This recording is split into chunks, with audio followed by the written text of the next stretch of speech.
Hello students, welcome to my channel. आज हम लोग सॉल्व करने वाले हैं कंसेप्ट ऑफ फिजिक्स के फ्रिक्शन चैप्टर से सब्जेक्टिव एक्सरसाइज का क्वेश्चन नंबर 23। तो स्टार्ट करते हैं।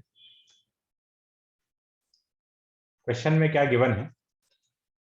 Find the accelerations a1, a2, a3 of three blocks shown in figure if a horizontal force of 10 Newton is applied on 2 kg, 3 kg and 7 kg blocks। ठीक है, तो ये जो question है ये 2 ब्लॉक प्रॉब्लम का अपग्रेडेड वर्जन है। Question number 22 में हम लोग 2 ब्लॉक प्रॉब्लम से डील कर चुके हैं। तो देखते हैं 3 ब्लॉक प्रॉब्लम को कैसे सॉल्व करना है। मेथड कुछ उसी टाइप का रहेगा। तो पहले केस में 2 kg ब्लॉक पर फोर्स लगाया गया है। 10 न्यूटन फोर्स जो है वो 2 kg ब्लॉक पर है। ठीक है, तो इस पर ये 10 न्यूटन का फोर्स लग रहा है। तो सबसे पहले हम लोग क्या करेंगे कि हम लोग मान लेते हैं कि ये तीनों ब्लॉक साथ में चल रहा है कॉमन एक्सेलरेशन से। पॉसिबिलिटी बहुत सारा है यहाँ पर। ये भी हो सकता है कि ये तीनों साथ में चल रहा हो। ये भी हो सकता है कि 2 kg अलग चल रहा हो, 3 और 7 साथ में चल रहा हो, या 2 और 3 साथ में चल रहा हो, 7 अलग चल रहा हो, तीनों अलग अलग एक्सेलरेशन से मूव कर रहा हो। बहुत सारा पॉसिबिलिटीज हो सकता है यहाँ पर। शुरुआत में हम लोग को नहीं पता कि यहाँ पर क्या हो रहा है, तो हम लोग एक अजम्पशन लेंगे और फिर चेक करेंगे कि हम लोग का अजम्पशन सही है कि नहीं है। यही मेथड है 3 ब्लॉक प्रॉब्लम से डील करने का। तो हम लोग ऊपर वाले ब्लॉक पर फोर्स लगाए 10 न्यूटन और मान लिए कि कॉमन एक्सेलरेशन ए से जा रहा है। ये पूरा एक सिंगल बॉडी की तरह मूव कर रहा है। तो ये कॉमन एक्सेलरेशन कितना हो गया? ये हो गया 10 divided by total force divided by total mass. Total mass है 12, 5/6 मीटर पर सेकेंड स्क्वायर। एक काम हम लोग और करेंगे कि दोनों सरफेसेस पर 2 और 3 के बीच में फ्रिक्शन है और 3 और 7 के बीच में फ्रिक्शन है। तो यहां पर जो फ्रिक्शन का लिमिटिंग वैल्यू है, मैक्सिमम वैल्यू है, उसको हम लोग लिख कर रख लेते हैं। तो 2 और 3 के बीच में जो मैक्सिमम अवेलेबल फ्रिक्शन है mu M G, mu into M into G, ये 4 न्यूटन आ गए। और 3 और 7 के बीच में इस सरफेस पर जो मैक्सिमम पॉसिबल फ्रिक्शन है म्यू एम जी, तो म्यू हो गया 0.3। इसके ऊपर ये टोटल मास 5 kg है, तो 5 इंटू 10, ये 15 न्यूटन हो जाएगा। तो ये लिमिटिंग फ्रिक्शन या मैक्सिमम अवेलेबल फ्रिक्शन हम लोग निकाल चुके हैं। अब तो कॉमन एक्सेलरेशन हम लोग माने 5/6 मीटर पर सेकेंड स्क्वायर है यहाँ पर। अब चेक करते हैं कि क्या फ्रिक्शन जो है वो इतना एक्सेलरेशन देने के लिए सफिशिएंट है। क्या यहाँ पर जो फ्रिक्शन है वो इतना एक्सेलरेशन प्रोवाइड कर सकता है, ये कॉमन एक्सेलरेशन। अगर यहाँ पर जो फ्रिक्शन है इस एक्सेलरेशन को देने के लिए फ्रिक्शन अगर इस लिमिटिंग वैल्यू के अंदर अंदर है, तब तो कोई दिक्कत नहीं है, जो हम लोग माने हैं वो सही है। और अगर यहाँ का फ्रिक्शन लिमिटिंग फ्रिक्शन को एक्सीड करने लगेगा, इसका मतलब हम लोग का अजम्पशन गलत है। तो सबसे पहले ये 2 kg ब्लॉक को अलग देख लिए और 3 और 7 को हम लोग यहाँ ड्रॉ कर लिए। इस पर 10 न्यूटन आगे लग रहा है। फ्रिक्शन कहाँ लग रहा होगा? तो फ्रिक्शन का डायरेक्शन देखना है, तो मान लेते हैं 2 और 3 के बीच में फ्रिक्शन नहीं था। फ्रिक्शन नहीं है तो क्या सिचुएशन होगा? ये 2 kg वाला ब्लॉक स्लिप करके आगे चला जाता अगर फ्रिक्शन नहीं होता तो, और 3 और 7 यहीं रह जाता। तो 2 आगे जा रहा है, इसको रोकने के लिए फ्रिक्शन पीछे F1 और यहां पर आगे F1, और एक्सेलरेशन कॉमन है 5/6 मीटर पर सेकेंड स्क्वायर। अब हम लोग किसी भी एक सिस्टम पर या तो 2 kg पर लिख लें या ये नीचे वाले पर इक्वेशन लिखकर F1 का वैल्यू कैलकुलेट करते हैं। तो हम ये 2 kg ब्लॉक पर इक्वेशन लिख रहे हैं। Net force is equal to mass into acceleration for 2 kg block. तो नेट फोर्स हो गया 10 minus F1, this is equal to mass into acceleration. तो F1 का वैल्यू 10 माइनस 10/6, 50/6 न्यूटन। F1 का वैल्यू 50/6 न्यूटन आ रहा है, और F1 मैक्सिमम जो है वो 4 न्यूटन है, और ये वाला वैल्यू 50/6 जो है ये तो 4 न्यूटन से ज्यादा है। तो फ्रिक्शन जो है वो लिमिटिंग फ्रिक्शन से ज्यादा आ गया, इसका मतलब जो अजम्पशन हम लोग माने हैं वो गलत है। ये तीनों साथ में नहीं चल सकता, फ्रिक्शन यहाँ पर उतना सफिशिएंट है ही नहीं कि स्लिपिंग को रोक सके, इन सबको साथ में चला सके। तो ठीक है, अब ये हो गया कि इस सरफेस पर यहाँ पर स्लिपिंग हो रहा है, तो अब हम लोग का अजम्पशन बदल गया। अब हम लोग ये लेंगे कि ये 2 kg ब्लॉक, इस पर 10 न्यूटन का फोर्स लग रहा है, पीछे जो फ्रिक्शन है वो एकदम अपने लिमिटिंग वैल्यू को एक्सीड करना चाह रहा था, तो स्लिपिंग हो चुका है। तो अब यहाँ पे काइनेटिक फ्रिक्शन लग रहा है, तो जो लिमिटिंग फ्रिक्शन है उतना ही काइनेटिक फ्रिक्शन है, 4 न्यूटन। नीचे वाला जो ब्लॉक्स है 3 और 7, यहाँ पर F1 आगे लग रहा है 4 न्यूटन। अब ऊपर वाले सिस्टम का एक्सेलरेशन ये A1, और ये दोनों 3 और 7 हम लोग मान रहे हैं कि कॉमन एक्सेलरेशन से जा रहा हो, इसको हम लोग A2 बोल दे रहे हैं। तो A1 का वैल्यू कितना आ गया, 2 kg तो अलग चल रहा है, ये तो क्लियर हो गया, 10 - 4 डिवाइडेड बाई 2, 3 मीटर पर सेकेंड स्क्वायर।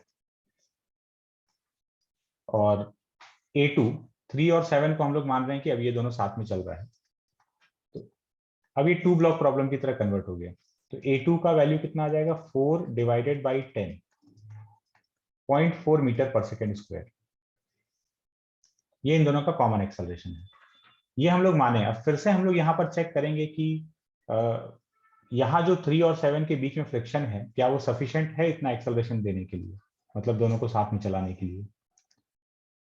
तो 3 और 7 का FBD अब अलग अलग बनाते हैं, ये 3 kg, ये 7 kg। इस पर यहाँ से F1 लग रहा है जो कि इस सिस्टम को चला रहा था। अगर 3 और 7 के बीच में फ्रिक्शन नहीं होता तो 3 आगे निकल जाता और 7 यहीं रह जाता, लेकिन फ्रिक्शन है तो स्लिपिंग को रोकने के लिए इस पर पीछे लग रहा होगा F2 और इस पर आगे लग रहा है F2, और कॉमन एक्सेलरेशन हम लोग माने हैं A2, 0.4 मीटर पर सेकेंड स्क्वायर।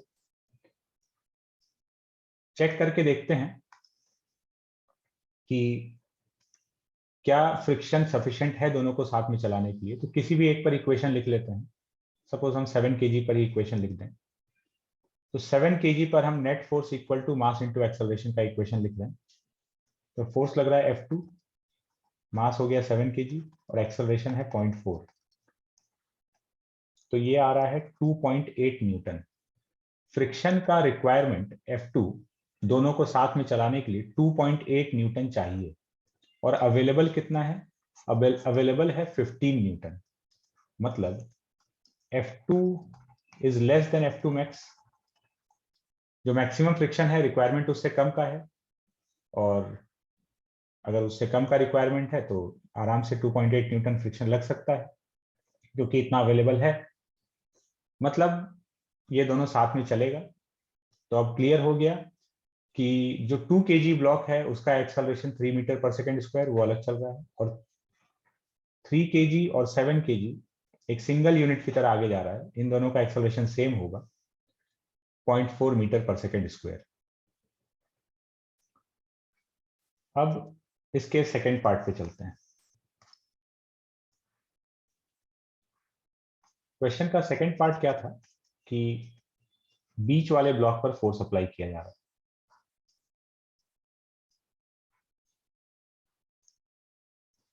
3 kg पर। तो मेथड वही रहने वाला है, पहले हम लोग मान लेते हैं कि ये तीनों साथ में चल रहा है, 2 kg, 3 kg और 7 kg। ये 10 न्यूटन का फोर्स लग रहा है, कॉमन एक्सेलरेशन A, और ये A कितना है, A का वैल्यू है net force divided by total mass, 5/6 metre पर सेकेंड स्क्वायर का कॉमन एक्सेलरेशन होगा। अब चेक करते हैं कि क्या हम लोग का अजम्पशन सही है। तो पहले 2 और 3 के बीच का फ्रिक्शन,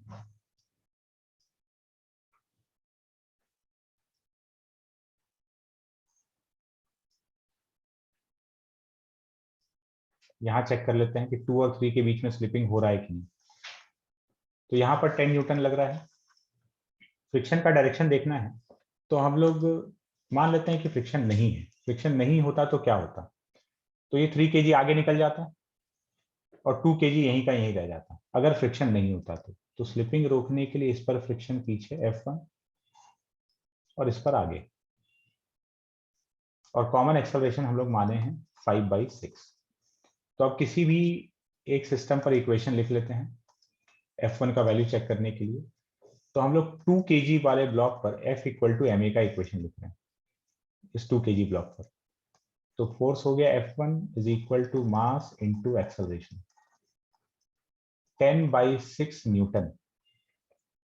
यहां पर स्लिपिंग को रोकने के लिए 10/6 न्यूटन फ्रिक्शन का रिक्वायरमेंट है। क्या 10/6 न्यूटन अवेलेबल है? हाँ बिल्कुल अवेलेबल है। फ्रिक्शन का मैक्सिमम पॉसिबल वैल्यू तो 4 न्यूटन था। सो F1 is less than F1 max, तो कोई प्रॉब्लम नहीं है। यहां पर स्लिपिंग नहीं हो सकता है। 3 और 7 के बीच में देखते हैं।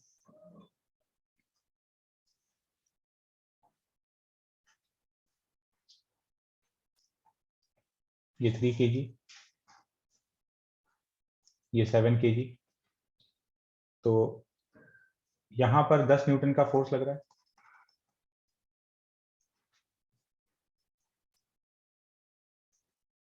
इन दोनों के बीच में जो फ्रिक्शन है, डायरेक्शन क्या होगा? अगर फ्रिक्शन नहीं होता यहां पर तो ये 3 kg वाला आगे निकल जाता, 3 kg आगे निकल जाता, तो स्लिपिंग को रोकने के लिए इस पर फ्रिक्शन पीछे F2 और 7 kg पर आगे F2। F2 का वैल्यू कैलकुलेट करने के लिए फिर से F = ma का इक्वेशन हम लोग लिखते हैं, 7 kg पर ही अप्लाई कर दे रहे हैं। तो F2 = मास इंटू एक्सेलरेशन, तो 35/6 न्यूटन। तो F2 का जो रिक्वायरमेंट है वो भी इसके लिमिटिंग फ्रिक्शन से कम ही है। लिमिटिंग फ्रिक्शन तो 15 न्यूटन था यहाँ पर, उससे कम का रिक्वायरमेंट है। तो मतलब यहाँ पर भी स्लिपिंग नहीं हो सकता है। तो 2 और 3 के बीच में भी स्लिपिंग नहीं हो रहा है, 3 और 7 के बीच में भी नहीं हो रहा है। तो हम लोग जो माने हैं वो अजम्पशन एकदम ठीक है। यहाँ तीनों ब्लॉक कॉमन एक्सेलरेशन से जा रहा है, A1 A2 A3 सब बराबर है। कितना हो जाएगा? 5/6 मीटर पर सेकेंड स्क्वायर। थर्ड सिचुएशन पे आते हैं। अब जो फोर्स है वो सबसे नीचे लगाया गया है 7 kg ब्लॉक पर।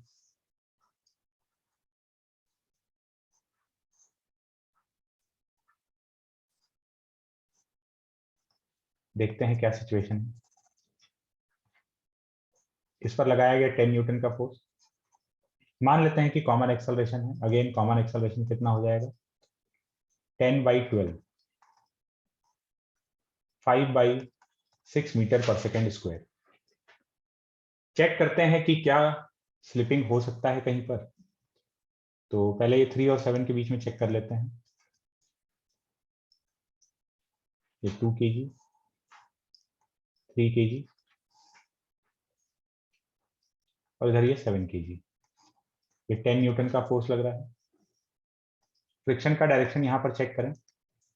अगर 3 और 7 के बीच में फ्रिक्शन नहीं होता तो ये 10 न्यूटन का फोर्स इस पर लग रहा है, 7 kg आगे निकल जाता और 2 और 3 यहीं रह जाता। तो स्लिपिंग को रोकने के लिए 7 kg पर पीछे फ्रिक्शन और इस सिस्टम पर आगे फ्रिक्शन लग रहा हो, और कॉमन एक्सेलरेशन 5/6 मीटर पर सेकेंड स्क्वायर है। अब इक्वेशन लिखकर F = ma का इक्वेशन लिखकर चेक कर लेते हैं कि कहीं F2 अपने मैक्सिमम वैल्यू को एक्सीड तो नहीं कर रहा है। इस पर इक्वेशन लिखेंगे तो नेट फोर्स 7 kg पर इक्वेशन लिख दे रहे हैं हम लोग। Net force 10 - F2 this is equal to mass into acceleration. F2 का वैल्यू हो गया 10 - 35/6, तो 60 - 35 दिस इज 25/6 न्यूटन। इतना फ्रिक्शन चाहिए स्लिपिंग को रोकने के लिए 3 और 7 के बीच में, और ये वैल्यू इसके लिमिटिंग वैल्यू से तो कम ही है। मतलब अजम्पशन एकदम ठीक है कि 3 और 7 के बीच में तो स्लिपिंग नहीं हो रहा है। 2 और 3 के बीच में चेक करके देख लेते हैं।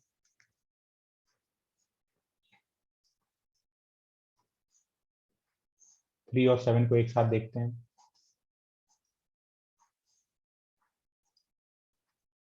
यहाँ 10 न्यूटन का फोर्स लग रहा है। अब ये 3 और 7 एक साथ चल रहा है, 2 और 3 के बीच जो फ्रिक्शन लग रहा होगा, फिर से वही तरीका कि अगर यहाँ पर फ्रिक्शन नहीं होता तो क्या होता कि 3 और 7 एक साथ आगे बढ़ जाता और 2 यहीं रुक जाता।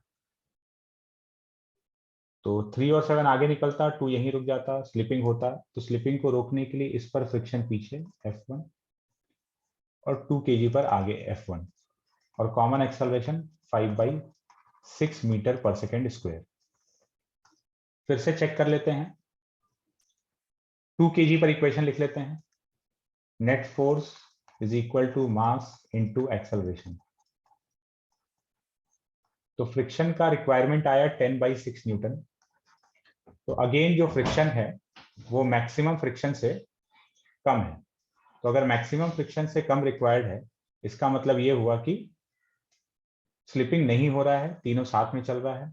साथ में चल रहा है तो common acceleration A1, A2, A3 5/6 metre पर सेकेंड स्क्वायर के बराबर होगा।